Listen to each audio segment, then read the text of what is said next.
Hey guys, Veronica here. So I've had a few of you ask me, do you do hugelkultur? Are you interested in it? Is it something you've heard of? Have you looked into it? And the answer is yes to all of those questions. And I wanted to show you my hugelkultur bed today, since it finally has some plants that have sprouted up in it. I say finally, and it's been here like maybe a month. But I wanted to just kind of give you a little tour around, talk about what we're doing here and how it may apply to future projects. So this was built, like I said, maybe a month ago.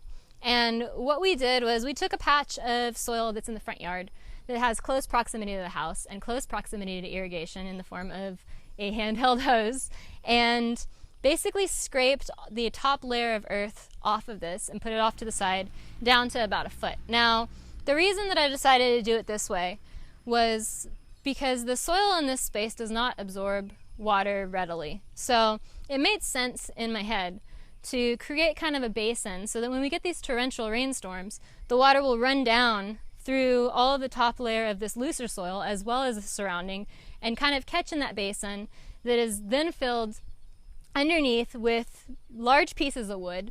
I used a lot of decomposing wood I found in the forest. There was a fair amount that was like already rotten, kind of spongy.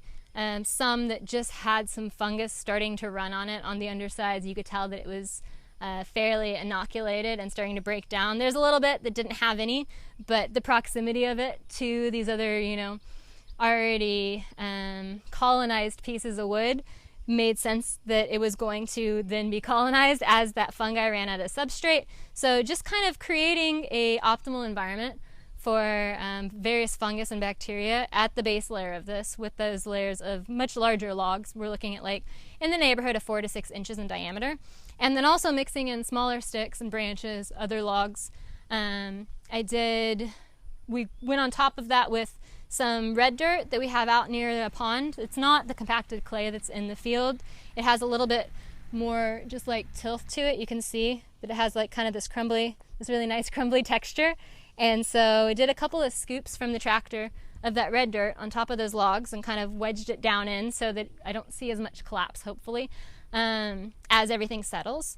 And then took all of that top layer that was scraped off and put it back on top. And then I went through with compost and some more fresh soil and some wood chips and some decomposed mulch and various amendments and mixed it all into the top and basically threw handfuls of seeds in and said, okay, whatever grows, grows. So this is an area, this garden, I like to refer to as the Thunderdome, in which many will enter and few will leave.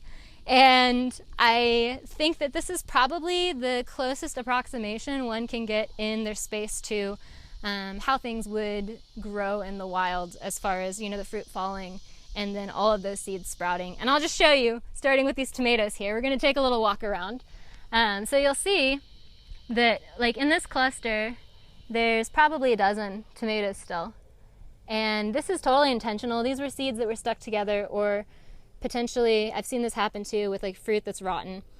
And you throw it, into your compost pile, and then you have just like a multitude of the same plant come up. And instead of going through and thinning, because that's not really the focus of this experiment, what I'm doing is I'm letting them self-select. And so like these groupings, like this guy right here is a good example. They also had, a dozen or so come up, and now there's 3. Yeah, it looks like there's going to be 3 left there. And it'll probably just end up being that one. He's going to shade out the others. But I don't know, an insect could eat that one. Something could get to it. Something could break it. Like, there's so many things that could happen. I don't want to go through and manually select only to not have anything left at the end of the day. I'd rather let them grow as a cluster, weed each other out, and decide who's going to exist. So that's how those tomatoes are happening. A lot of them were seeds that I had saved. They were stuck together because I saved them poorly, but it was like mad rush, from Italy and wherever else, just trying to get everything packed. As we move down this space, you'll see this nice big green patch. That is all black-eyed peas that I found in the bottom of a bucket from when I was seeding the fields with various like summer cover crops.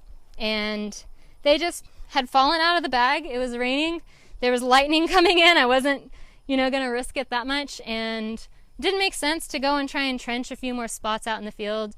I needed something to kind of cover and start building soil in here, helping cycle those nutrients, start fixing some nitrogen, and that made sense to put it in here. So it was a sweep up the floor sort of trail mix of seeds, basically. Well, it wasn't really the floor so much as like the bench in the greenhouse and the bottom of purses and whatnot. But this is how I like to deal with that, rather than, you know, just ignoring those seeds, is give them a chance to actually grow. If you get in here, again, more spilled seeds. These are tiny Mexican gherkins, also known as mouse melons. I have them in a few other spots, but they're doing a lot better in here than the other spots because this area, again, it's getting watered, it's holding moisture, and it's providing that moisture over a longer period of time because of the way that this is built to retain it. So right in here, I have a few little peppers. They're just starting to come up. And they're a little late to the races, but again, we're going to see what works out, what can happen. I kind of did little trench buried peppers here and there everywhere throughout this space. Just the varieties that I knew either weren't looking good out in the woods or weren't growing well, and then hopefully as it goes, we're going to have a little bit more coverage from the various cover crops and the melons. When we get over here, there's this big pumpkin that's taking over the mound. This might just end up being a pumpkin patch, but that's the beauty of growing stuff like this, is that if you have a high diversity of plants and an insect comes in and say it's like a squash beetle, that's going to come in and wipe out all my squash, but then I'll still have cantaloupes and watermelons and peppers and you know, a couple of other things, some herbs and stuff. And if something comes in like a bean beetle and wipes out, you know, all my black-eyed peas, well, I still have other stuff. So if you can get yourself out of the monoculture mindset of having these like really perfect looking organized rows and get into this sort of like, it's not even a polyculture, it's just like a mosh pit of plants, then you're going to be successful as long as it gets some water and as long as it has some decent soil, because something always will grow in that space. So down in here, we got some peppers that are looking a little bigger and better because they have some shade. So if that pumpkin decides to die back, or if the squash beetles kill it, or the stink bugs kill it, well, then I'll have peppers ready to come through. I love growing like this because it's always a great surprise as far as what you end up with, as well as it kind of teaches you just to let plants be themselves, which I think is part of what we need right now, really.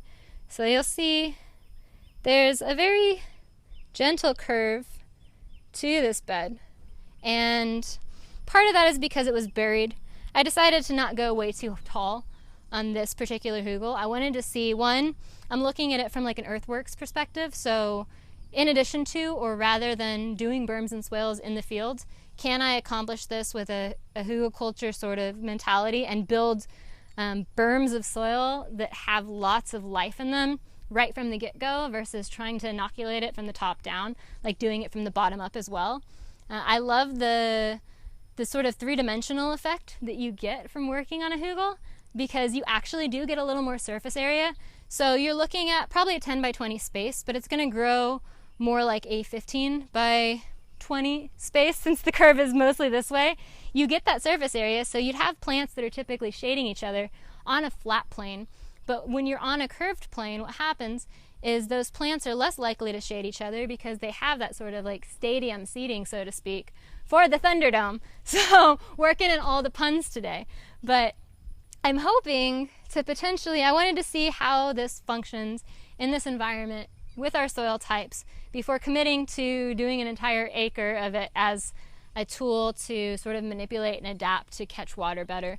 I definitely am considering it, but just seeing how it functions first before committing to that much space. So if you have any experience working with this sort of technique in either a field setting or using it as a water retention setting, then please leave a comment in the comments below. I'd love to hear more just as far as like how it worked for you as I'm getting into really planning that space out.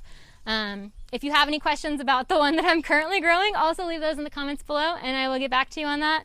I think that I've shown basically everything that's in here right now, but I'm sure that there's something that I could have missed as far as explaining. So yeah, leave me those questions, leave me those comments, hit that subscribe button, ding that bell if you like this sort of content and want to see more of it, and follow me on Instagram at FlavorKit, because there's always lots of updates from these sorts of spaces and lots of cool bugs if you're into that sort of stuff in my daily stories. So until next time, happy gardening.